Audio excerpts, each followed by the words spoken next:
இந்த கதையின் தலைவன்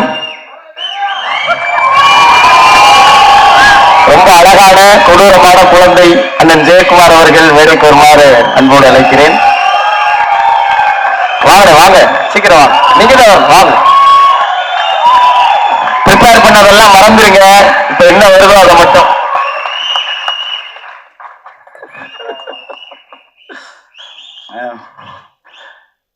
எல்லாருக்கும் வணக்கம். ஃபர்ஸ்ட் எனக்கு மேடையில் பேச தெரியாது. அப்போ நான் வந்து உங்கள் முன்னாடி எல்லாருக்கும் சொல்லிடுறேன். எனக்கு யாருக்கு தேங்க்ஸ் சொல்ல போகிறேன், யார் பேர் மறக்க போகிறேன்னு எனக்கு ஒன்றுமே புரியல. ரஞ்சித் பக்கத்தில் இருக்கிறதால கொஞ்சம் தைரியமாக நான் வந்து நின்று இருக்கேங்க. இல்லைன்னா நான் ஏச்சு நான் ஒரு 3 நாளாக ட்ரை பண்ணிருக்கேன். நான் என்னென்ன பேசலான்ட்டு எழுதி பார்க்குறோம். செல்வாக்கு தெரியும். நேற்று நைட்டு கூட செல்வாங்க வந்து சொல்லிருந்தேன், வரலாமாவா இல்லை அப்படியே ஓடிடலாமா அப்படின்ட்டு தான். ஃபஸ்ட்டு வந்து என்னோட ப்ரொடியூசர் சார் பதட்டத்தில் பேர் கூட வர மாட்டேங்குது சார். எனக்கு சொல்லுவேன் கணேசமூர்த்தி சார், மேடம் சௌந்தர்யா, எனக்கு சீரியஸாகவே பேசுறதுக்கு பயங்கர பதட்டமாக இது. என்னடா இது அப்படின்ட்டு இது மாதிரி ஒரு இடத்துல வந்து நிற்க வச்சிட்டாங்களே. அப்புறம் நடித்த நடிகர்கள் எல்லாருக்குமே என்னோட நன்றி.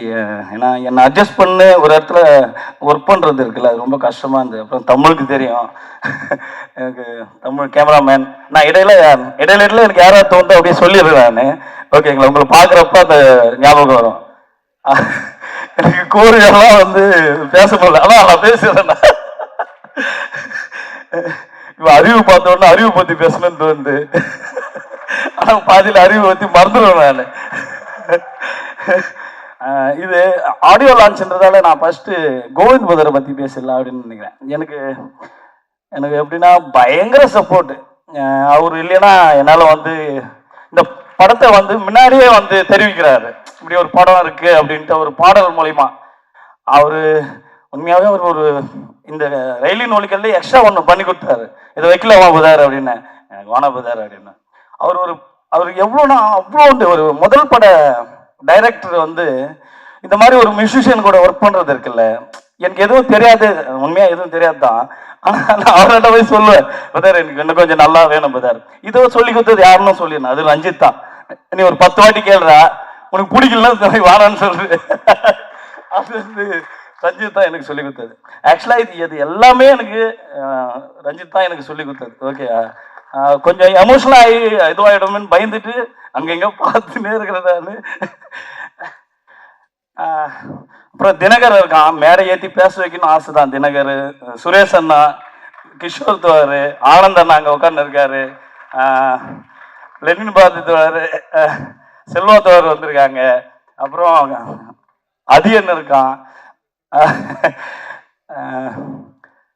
ஷானு, பார்த்திபன், ரமேஷ். எது இல்லை நான் ஒன்று கொஞ்ச நேரம் பேசுவேன், நான் பேச விடுங்க கொஞ்சம், நான் கொஞ்ச நேரம் பேசலாம்ல இருக்கு இன்னைக்கு. அப்புறம் என்ன சொல்றதுன்னு தெரியல.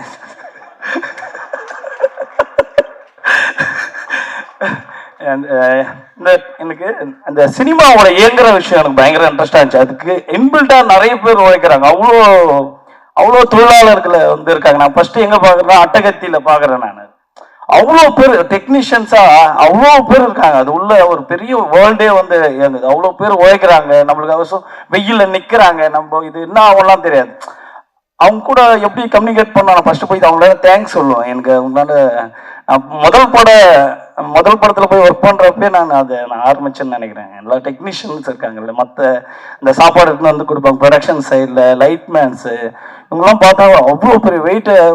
நம்ம எதுக்கு அந்த வேலையை, அது ஒரு பயங்கர சூப்பராக இருக்கும் அது பார்க்கறதுக்கு. அவ்வளோ பெரிய உழைப்பு இருக்கும் அதுக்குள்ள.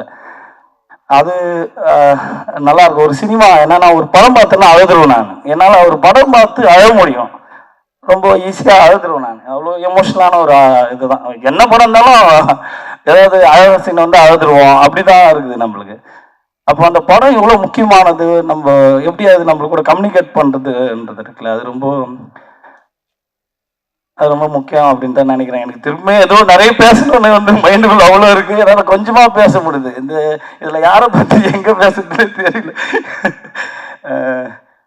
இந்த நடிகர்களுக்கு வந்து எனக்கு திரும்ப எல்லாமே அது ஒரு டீமு, ஒரு சூப்பரான ஒரு டீம் தான். அவங்க எல்லாம் வெயிலில் அவ்வளோ கஷ்டப்பட்டு சூப்பராக என்னை அட்ஜஸ்ட் பண்ணிட்டு அவ்வளோ இது பண்ணாங்க. கோபிக்கு தெரியும், கோபி உட்காந்துக்கிறாங்க எவ்வளோ கொடுமையாக இருக்கு அப்படின்ட்டு. அதில் நிறைய பேர் பேசினாங்க. எனக்கு திருப்பி இந்த கதையை பற்றி ஒரு வாட்டி சொல்லிட்டேன். எனக்கு தமிழ் பிரபா இந்த கதை வந்து இந்த இது என்னோட பர்சனல் லவ் ஸ்டோரி அப்படி இப்படி இதை சொல்லுங்கிறாங்க. அதெல்லாம் கிடையாது. என்ன பொண்ணு என் கை மேல அப்படி தூள் அப்படி போட்டு, நீ ஒரு விஷயத்துக்கு ஆயிரம்னா நீ அதுக்கு உண்மையா இருக்கடான்னு யாருமே எனக்கு சொல்லவே இல்லை.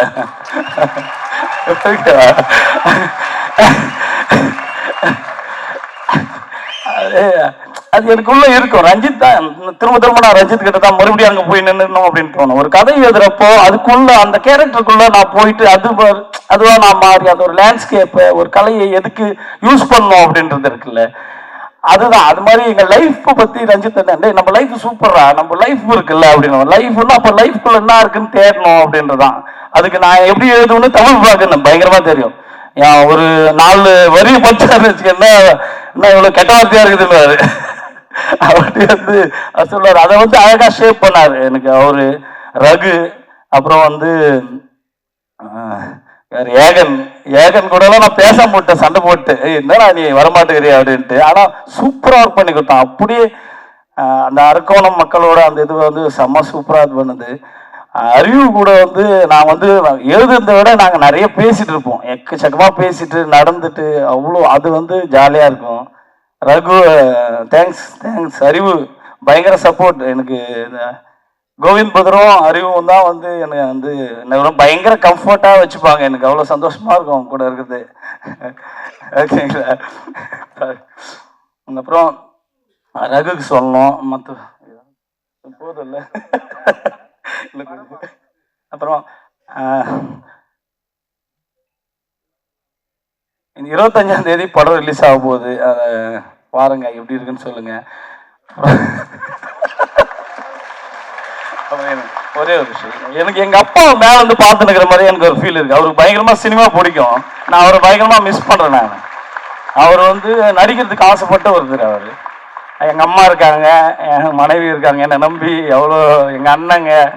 எனக்கு அவர் பயங்கரமா நடிக்கணும்னு ட்ரை பண்ண ஒரு ஆள். அவர் எனக்கு ரொம்ப பிடிச்ச ஆள். அவர் இல்லை அப்படின்றது ஒரு இதாக இருக்கு. மற்றபடி அவ்வளோதான். எல்லாருக்கும் நன்றி. சாரி, நான் ரொம்ப நேரம் பேசிட்டுன்னு நினைக்கிறேன், மன்னிச்சிடுங்க. தேங்க்யூ. முதல் காதலை சொல்ல போற காதலன் வந்து அப்படி ஒரு பதக்கத்தோட இருப்பாங்க இல்லையா? தன் முதல் காதலை, தன் முதல் படைப்பை இந்த சமூகத்துக்கு சொல்லுகிற காதலனாக இயக்குனர் அவர்களுடைய பதட்டம் ரொம்ப அழகா இருந்தது.